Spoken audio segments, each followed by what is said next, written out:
The Land of Roar, Chapter 46. It takes some time walking to the on-off waterfall. Grandad is still wheezy, Rose and I are exhausted, and Wyn is doing everything he can to delay us. Ninja moves, stealth walks, bad magic. Plus, it's hard to rush when Roar looks so beautiful.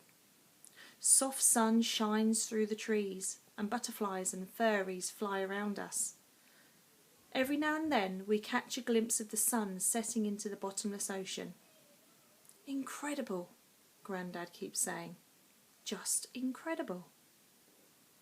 When we can hear the crash of water from the on-off waterfall, Prosecco appears. He thunders up to us, desperate to see Rose before she leaves, and then sniffs her hair and face as if he's checking she's okay. Rose clambers onto his back for the last bit of the journey. She tries to get Grandad on too, but after he's stung by Prosecco's tail, he decides it's not worth the risk. "Sorry, Grandad," Rose says, but she doesn't look sorry when she buries her hands into Prosecco's mane and rides along with her eyes half closed with happiness. When we reach the pool, Rose slides off Prosecco's back. The waterfall suddenly crashes down, making Grandad jump and covering us all in a fine spray. "Will you look at that?" says Grandad, laughing and letting the cool mist fall on his dirty face. He looks at me and Rose and smiles. "You know, this whole place is quite amazing." After Rose has said goodbye to Prosecco, Wyn leads us in a limping line up a path behind the waterfall. Soon the path becomes a series of rocks that jut out like stepping stones. Every now and then water thunders past, forcing us to stand close to the rock face. Grandad is so distracted that I have to keep a close eye on him to make sure he doesn't fall into the pool below. Eventually we get to the mossy ledge and the four of us squeeze together. Behind the curtain of leaves is the tunnel that will lead us back to the camp bed and home. Grandad shakes Wyn's hand. "It's been a pleasure to meet you, young man. I wonder if I could ask you to do me one last magical favour." Wyn's eyes light up. "Anything." "I need a bit of energy, just to see me along this tunnel." "I know the perfect spell." Only it turns out Wyn doesn't know the perfect spell. While he waves his wand in the air and tries out different words. "Basket tail. No. Wind tail. No. Maiden grizzle." Rose and I take one last look over Roar. I let my eyes run all the way along the river as it twists and turns. I see the tangled forest and the dark blue bottomless ocean. Then I stare at the end. There is so much of Roar that we didn't get to see.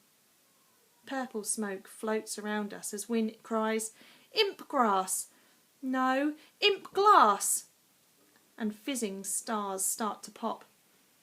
I know I have to take Grandad home, but I don't want to go. I feel at home here. I belong here.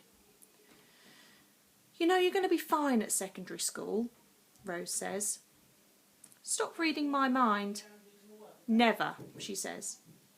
Wyn must have remembered the right spell, because there is a bang and a sudden puff of yellow smoke that twists around Grandad, leaving him with a faint sparkle. "That hit the spot," he says. Then he turns and disappears inside the tunnel. Now it's Rose's turn. She gives Wyn a long hug. "Keep looking for Mitch for me," she says. Then after gazing down at Prosecco, who is still standing by the pool watching her, she crawls through the curtain of leaves. Wyn throws his arms around me. "I've had the best adventure, mate." "Me too." I squeeze him tight.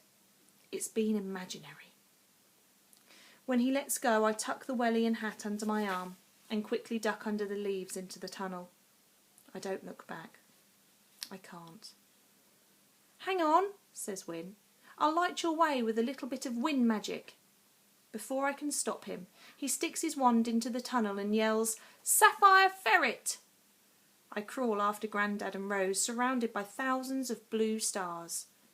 The stars follow me down the tunnel, lighting it up, and only begin to fade when the stone under my fingers disappears and I'm crawling over soft mattress. I see a bright light and I move towards it until I'm rolling onto the attic floor. Rose is slumped against Grandad. The old rocking horse glares at me from the corner of the room. "I'm so glad you both decided to play," Grandad says. Then he has a puff on his inhaler and leans back in the sun. I put the welly boot and hat stuffed full of our things on the floor. Then I take the fidget spinner off. I hold it in my hands. "Do you think it has something that belongs to us?" I say. Rose looks up. "What do you mean?" "To get into our world, does someone from Raw need to be holding something that belongs to you or me? Or could it be anything that comes from here?" "Like what?" she says. "Oh, nothing." I decide there's no point mentioning that Croaky still has Grandad's No Problema t-shirt. I mean, what are the chances of Croaky wearing it if he ever goes into the tunnel? Almost zero, I decide as I clamber to my feet. Rose and Grandad join me. "Does anyone fancy fish and chips?" Grandad says. "Oh, with mushy peas," says Rose, slipping her arm round Grandad's waist. Then the three of us trudge down the attic stairs, a few stray blue stars and wisps of yellow smoke floating along with us.